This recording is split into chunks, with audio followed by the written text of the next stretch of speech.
के दुकान के चौरा माँ बैठे रही था वो। किलिन के दुकान के चौरा माँ बैठे रही था वो। मोला को जाते आबे पूछते आबे बता दी वो।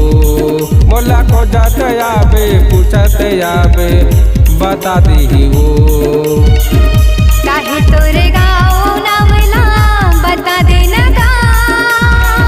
काहे तोरे गाँव नावला बता देना गा। तोला पूछते आहूँ मैं खोजते आहूँ बता देना गा।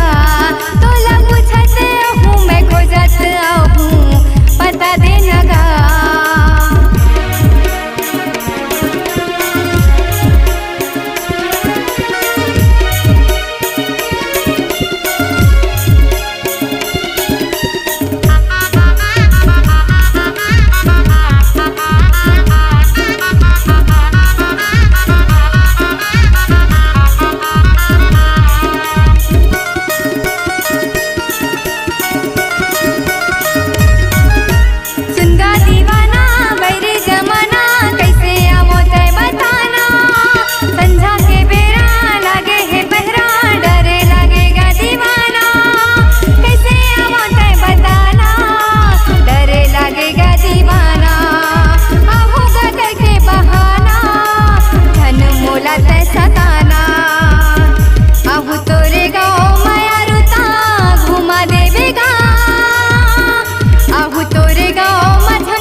झम्मन गुर्रे कहते वो रानी वही हवे मोरे नाम। झम्मन गुर्रे कहते वो रानी वही हवे मोरे नाम। और खोजत पूछत आ जाबे रानी मुँहेला मोरे गाँव। और खोजत पूछत आ जाबे रानी मुँहेला मोरे गाँव।